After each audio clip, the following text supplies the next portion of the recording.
Kemudian yang terakhir adalah prinsip ibadah yang kelima, yaitu kita ikhlas pasrah kepada Allah Subhanahu wa ta'ala. Jadi ketika kita sudah pasrah, ketika kita sudah ikhlas terhadap apa yang kita lakukan di dunia ini, kemudian mungkin juga ini ya, dalam kehidupan kita itu mungkin kita menjadi orang kaya, kita adalah orang diberikan amanah untuk menjadi seorang pemimpin seumpamanya. Tetapi jangan sampai kita menjadi seorang pemimpin yang tidak ikhlas, yang tidak tulus, tidak menyayangi rakyatnya. Iya kan?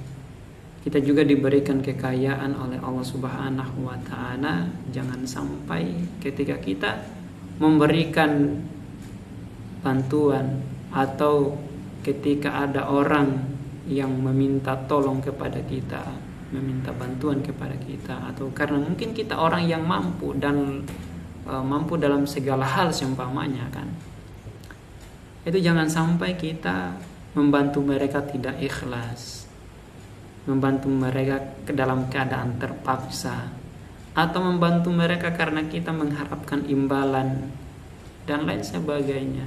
Justru itulah kita belum termasuk menjadi orang-orang yang ikhlas. Apapun yang kita berikan, apapun yang kita bantu kepada orang lain, bantulah mereka, ikhlaslah.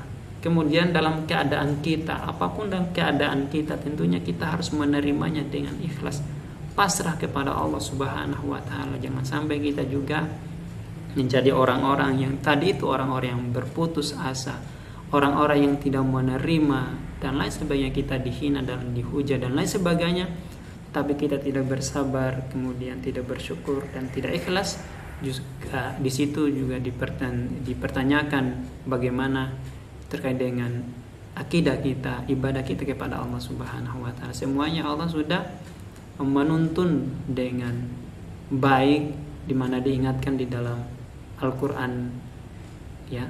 Itu banyak sekali ya tuntunan-tuntunan untuk kita supaya kita bisa ikhlas pasrah kepada Allah Subhanahu wa ta'ala. Wa ma umiru illa liya'budullaha mukhlishina lahuddin hunafa wa yuqimus salata wa yu'tuz zakata wa dzalika dinul qayyimah. Itu ya, padahal mereka tidak disuruh kecuali supaya menyembah Allah dengan ikhlas, menunaikan ketaatan kepadanya dalam menjalankan agama yang lurus, dan supaya mereka mendirikan salat, menunaikan zakat, dan yang demikian itulah agama yang lurus. Jadi tentunya kita harus pasrah total, ikhlas ketika kita benar-benar beribadah kepada Allah Subhanahu wa ta'ala.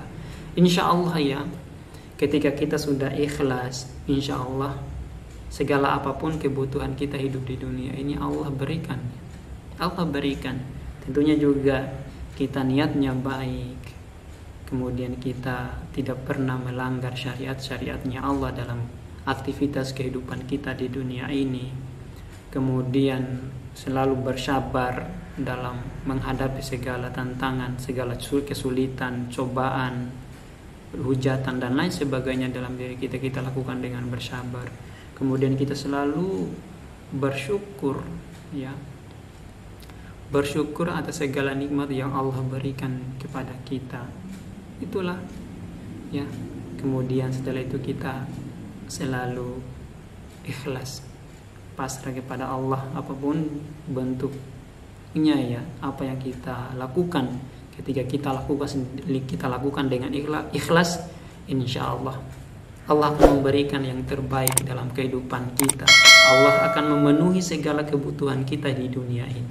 Amin amin ya rabbal alamin. Mungkin itulah prinsip-prinsip dalam kehidupan kita. Mungkin masih banyak ya prinsip-prinsip dalam kehidupan, tetapi inilah yang saya sampaikan, mudah-mudahan bermanfaat. Kurang lebihnya mohon maaf. Billahi fi sabil haq fastabiqul khairat. Wassalamualaikum warahmatullahi wabarakatuh.